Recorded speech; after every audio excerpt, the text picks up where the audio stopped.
तो martial master के पिछले एपिसोड में हमने देखा कि क्विंचन और हेनू ब्लैक डेथ एरिया से बाहर आ जाते हैं और उन दोनों का इंतजार बाहर ब्लैक ऑर्डर, गुसेंग चेंबर और बीस्ट माउंटेन के लोग कर रहे होते हैं। अब गुसेंग चेंबर के लोग आगे बढ़कर क्विंचन पर अटैक करने लगते हैं। उसी वक्त हेनू अटैक करके गुसेंग चेंबर के 2 लोगों को मार देता है और अब वह तीसरे पर्सन को मारने ही वाला होता है कि तभी उस जगह पर गुसेंग चेंबर का प्रेसिडेंट चू आ जाता है। अब प्रेसिडेंट चू को देखते ही वह पर्सन उसे बताने लगता है कि इन्हीं दोनों आदमी ने प्रेसिडेंट जिली को मारा है और तो और इन्होंने हमारे गुसेंग चेंबर के और भी कई सारे लोगों को मार दिया। अब प्रेसिडेंट चू क्विंचन से पूछता है, तो क्या सच में तुम्ही ने जिली को मारा है? क्विंचन हाँ में जवाब देता है, जो सुनकर वहां पर सभी लोग हैरान हो जाते हैं। तभी प्रेसिडेंट चू क्विंचन पर अटैक कर देता है। उसी वक्त क्विंचन अपने मेंटल स्टॉर्म का यूज करते हुए प्रेसिडेंट चू को एक इल्यूजन में फंसा देता है, जिसके बाद वह अपने स्वॉर्ड का यूज करते हुए वहां पर मौजूद सभी गुसेंग चेंबर के लोगों को मार देता है और अब वह हेनू को प्रेसिडेंट चू को जल्दी खत्म करने का ऑर्डर देता है, क्योंकि उसे जल्द से जल्द यहाँ से निकलना था। यह सुनते ही हेनू अपने डेविल फ्लैग का यूज करते हुए प्रेसिडेंट चू पर अटैक करने लगता है, पर प्रेसिडेंट चू अपनी पूरी पावर का यूज करते हुए अपने वेपन से डेविल फ्लैग पर अटैक करते हैं, पर वह डेविल फ्लैग प्रेसिडेंट चू के वेपन को निगल जाता है और अब हेनू डेविल फ्लैग की पावर को बढ़ाते हुए प्रेसिडेंट चू को भी मार देता है, जो देखकर वहां पर सभी के होश उड़ जाते हैं। तभी क्विंचन बोलता है, तो अब कौन यहाँ पर फाइट करना चाहता है? जल्दी आगे आओ, और मेरे पास टाइम नहीं है, इसीलिए तुम सभी चाहो तो एक साथ भी अटैक कर सकते हो। यह सुनते ही बीस्ट माउंटेन और ब्लैक ऑर्डर के लोगों की बोलती बंद हो जाती है और वह क्विंचन से नजरें चुराने लगते हैं। तभी क्विंचन बोलता है, इस जगह पर कोई था जो मुझसे एक्सेलर छीनना चाहता था, तो क्या अब वह ऐसा नहीं करेगा?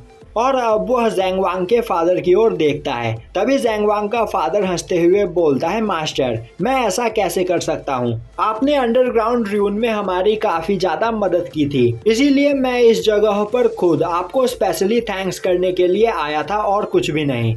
अब क्विंचन ब्लैक ऑर्डर के लोगों की ओर देखता हुआ बोलता है, तो तुम इस जगह पर क्या कर रहे हो? तभी ब्लैक ऑर्डर का प्रेसिडेंट बोलता है, तुमने इस जगह पर गुसिंग चेंबर के लोगों को मारकर यहाँ का कानून तोड़ा है। यह सुनते ही क्विंचन बोलता है, तो तुम्हें लगता है कि मैंने उन लोगों को मारकर इस जगह का कानून तोड़ा है, पर वह लोग भी मुझे मारना चाहते थे, तो क्या वह लोग सही कर रहे थे? मैंने बस इस जगह पर अपने आप को प्रोटेक्ट करने के लिए उन लोगों को मारा है, तो इसमें मेरी कोई गलती नहीं। और यह बोलता हुआ वह अपनी पावर रिलीज करता है, जो देखकर सभी लोग वहां पर डर जाते हैं। अब क्विंचन ब्लैक ऑर्डर के प्रेसिडेंट के पास जाकर बोलता है, मिस्टर मैं जानता हूं कि तुम इस जगह पर क्यों आए हो, और हाँ मैं तुम्हें यह बताना तो भूल ही गया कि ब्लैक डेथ एरिया में मैंने तुम्हारे भी कई सारे लोगों को मारा है। अगर तुम इस जगह पर मुझसे बदला लेना चाहते हो तो मुझ पर मर्दों की तरह अटैक करो, और अगर मुझ पर अटैक करने की तुम में हिम्मत नहीं है तो चुपचाप यहाँ से चले जाओ। अब यह बोलकर क्विंचन वहां से जाने लगता है। तभी ब्लैक ऑर्डर का प्रेसिडेंट काफी गुस्से में क्विंचन पर अटैक करने के लिए तैयार हो जाता है। तभी क्विंचन बोलता है, तुम्हें एक और बार सोचना चाहिए, अगर तुम चुपचाप यहाँ से चले जाओगे तो मैं तुम्हारे बारे में सब कुछ भूल जाऊंगा, पर अगर तुमने एक और कदम आगे बढ़ाने की कोशिश की तो मैं टियानवू कॉन्टिनेंट से ब्लैक ऑर्डर का नामो निशान मिटा दूंगा। अब यह सुनते ही उसकी हालत खराब हो जाती है। वहीं वह पूरी तरीके से पसीने से भीगा होता है और उसे याद आ रहा होता है कि क्विंचन ने इस जगह पर कितनी आसानी से यहाँ के सबसे पावरफुल लोगों को भी मार दिया, और अब उसकी सांसें काफी तेज तेज चलने लगती है, जिसके बाद वह गुस्से में काफी तेजी से जमीन पर अटैक करता है और वहीं पर बैठ जाता है। यह देखकर क्विंचन बोलता है, यह सच में काफी ज्यादा बोरिंग था, मेरा इतना टाइम यहाँ पर वेस्ट हो गया। जिसके बाद क्विंचन हेनू के साथ उस जगह से चला जाता है। अब क्विंचन हेनू के साथ आयरन फेदर ईगल पर बैठकर इंपीरियल सिटी की ओर जा रहा होता है। तभी वह रास्ते में हेनू से इंपीरियल सिटी के बारे में पूछता है, जिस पर हेनू उसे बताता है कि इंपीरियल सिटी में कई सारे पावरफुल लोग मौजूद हैं, पर उस जगह पर सबसे ज्यादा पावरफुल फोर्सेस को 3 भागों में बांटा गया है। पहली डुआन फैमिली, वह वहाँ की रॉयल फैमिली है और एम्परर स्टार एकेडमी को वही चलाती है और वह लोग उस एकेडमी के जीनियस लोगों को अपनी फैमिली में शामिल करते हैं। सेकंड नंबर पर सेक्ट अलायंस। इंपीरियल सिटी में मौजूद सभी सेक्ट्स ने मिलकर एक अलायंस बना रखा है और यह अलायंस भी काफी ज्यादा पावरफुल है। और तीसरे नंबर पर आती है ग्रेट फैमिली। इंपीरियल सिटी में 3 ग्रेट फैमिली है, लैंग फैमिली, मो फैमिली और वू फैमिली, और यही तीनों पावर्स पूरे इंपीरियल सिटी को कंट्रोल करते हैं। और इनके अलावा पिल पवेलियन और ब्लड लाइन पवेलियन भी काफी ज्यादा पावरफुल है, पर यह दोनों किसी के भी मामले में इंटरफेयर नहीं करते हैं। अब वह दोनों इंपीरियल सिटी में पहुंच जाते हैं, जिसके बाद वहां पर थोड़ी देर घूमने के बाद वह स्टार एम्परर एकेडमी में जाते हैं और वहां पर पहुंचकर क्वीन चैन वहां के सोल्जर्स से वांग क्वेमिंग और बाकी के लोगों के बारे में पूछता है, पर वह सभी सोल्जर्स बोलते हैं कि इस एकेडमी में इन नाम के कोई भी स्टूडेंट्स नहीं है।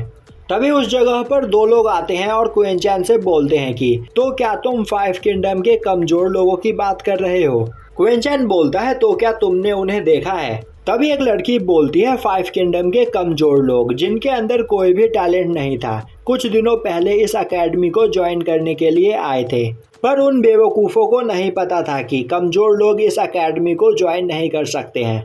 तभी क्वीन चैन बोलता है तो आखिर अब वह सभी लोग कहाँ पर है? यह सुनते ही वह लड़की बोलती है तुम्हें उन लोगों की काफी ज्यादा चिंता है, कहीं तुम भी 5 किंगडम से तो नहीं आए हो? तभी क्वीन चैन गुस्से में बोलता है तुम्हें उनके बारे में जो भी कुछ पता है चुपचाप मुझे बता दो। यह सुनते ही उस लड़की के साथ खड़ा लड़का बोलता है कि आखिर तुम्हारी हिम्मत कैसे हुई एम्परर स्टार एकेडमी के डिसाइपल से इस तरह बात करने की?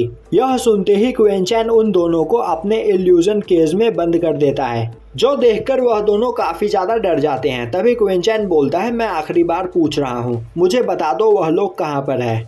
तभी वह लड़का चिल्लाते हुए बोलता है वह क्यू फैमिली का क्यूयुन है और अगर क्वीन चैन ने उसे इस जगह पर छूने की कोशिश की तो क्यू फैमिली क्वीन चैन को जिंदा नहीं छोड़ेगी। यह सुनते ही क्वीन चैन उस पर्सन को थंडर शॉक देते हुए टॉर्चर करने लगता है, पर वह पर्सन क्वीन चैन को कुछ भी बताने को तैयार नहीं होता है, जिसके बाद क्वीन चैन उस लड़की के पास जाता है और अब वह उसे टॉर्चर करते हुए उससे इस बारे में पूछता है। अब वह लड़की काफी ज्यादा डर जाती है और क्वीन चैन को बताती है कि कुछ दिनों पहले वांग क्वेमिंग और बाकी सब एम्परर स्टार एकेडमी को ज्वाइन करने के लिए आए थे और उन लोगों ने यहाँ के एंट्रेंस एग्जाम में भी टॉप किया था, पर वह सभी लोग 5 किंगडम से आए थे, इसीलिए थर्ड प्रिंस ने उन्हें एम्परर स्टार एकेडमी में एडमिशन देने से बिल्कुल मना कर दिया।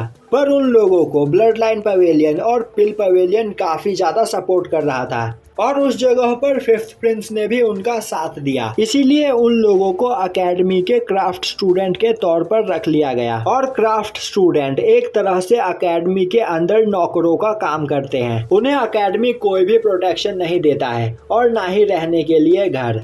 यह सुनकर क्वीन चैन को काफी ज्यादा गुस्सा आता है और अब वह उस लड़की से पूछता है कि आखिर अब वह लोग कहाँ पर है।